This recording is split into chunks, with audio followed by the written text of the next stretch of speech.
Hi ಎಲ್ರಿಗೂ ನಮಸ್ಕಾರ. ನಾನು ಮೊನ್ನೆ ಹಟ್ಟಿ ಗೊಬ್ಬರ ಮಾಡೋದಕ್ಕೆ ಸೊಪ್ಪು ಕಡಿಯೋದಕ್ಕೆ ಅಂತ ಕಾಡಿಗೆ ಹೋಗಿದ್ದೆ ಆಯಿತಾ.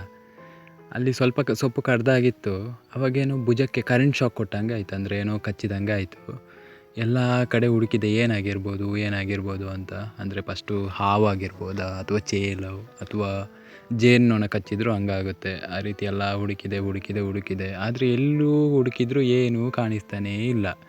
ಮತ್ತು ಕೊನೆಗೆ ಗೇರು ಬೀಜದ ಮರ ಇದೆ, ಅದರ ಎಲೆ ಇದೆಯಲ್ಲ, ಅದರ ಅಡಿಭಾಗದಲ್ಲಿ ನೋಡಿದಾಗ ಈ ಹುಳ ಕಾಣ್ತಾ ಇದೆ. ನನಗೆ ತುಂಬ ಭಯ ಆಯಿತು. ಯಾಕೆ ಗೊತ್ತಾ, ನಾನು ಮೊನ್ನೆ ಒಂದು ಸಲ ಫೇಸ್ಬುಕ್ಕಲ್ಲಿ ಪೋಸ್ಟ್ ನೋಡಿದ್ದೆ ಆಯಿತಾ. ಅದರಲ್ಲಿ ನಿಮ್ಮ ಸುತ್ತಲೂ ಇರುವ ಹಳ್ಳಿ ಗುಂಪುಗಳಿಗೆ, ರೈತರ ಗುಂಪುಗಳಿಗೆ ಸುದ್ದಿಯನ್ನು ಜನರಿಗೂ ತಲುಪಿಸಬೇಕು. ಇಂತಹ ಹುಳು ಗದ್ದೆಯೊಳಗೂ ಕೂಡ ಬಂದಿದೆ. ತಕ್ಷಣ ಹುಡುಕಿ ದಯವಿಟ್ಟು ಆದಷ್ಟು ಶೇರ್ ಮಾಡಿ, ರೈತರಿಗೆ ಒಳ್ಳೆಯದಾಗಲಿ. ಅಂದರೆ ಇದರಲ್ಲಿ ಯಾರೋ ಹುಳ ಕಚ್ಚಿ ಸತ್ತ ಒಂದು ಫೋಟೋ ಹಾಕಿದ್ರು.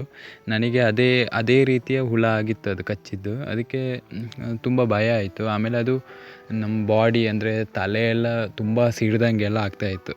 ಆಮೇಲೆ ಏನು ಮಾಡೋದು ಅಂತ ಹೇಳಿ ಆಟೋ ಬರೋದಕ್ಕೆ ಹೇಳಿದ್ದು. ಆಮೇಲೆ ಆಟೋದಲ್ಲಿ ಇಲ್ಲೇ ಹತ್ತಿರದಲ್ಲಿ ಒಂದು ಸಿಟಿ ಇದೆ, ಅಲ್ಲೊಂದು ಹಾಸ್ಪಿಟಲ್ ಇದೆ, ಅಲ್ಲಿಗೆ ಹೋಗಿದ್ದೆ ಆಯಿತಾ.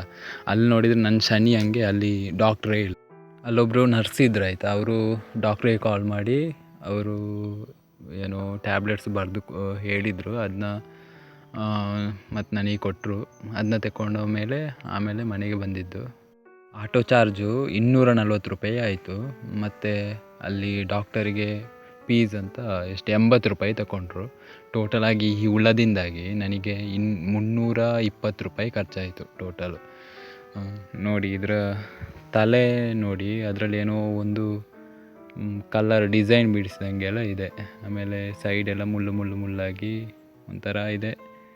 ಡ್ಯಾನ್ಸ್ ಎಲ್ಲ ಮಾಡ್ತದೆ, ನೋಡ್ತಾ ಇರಿ. Thank you for watching. Bye.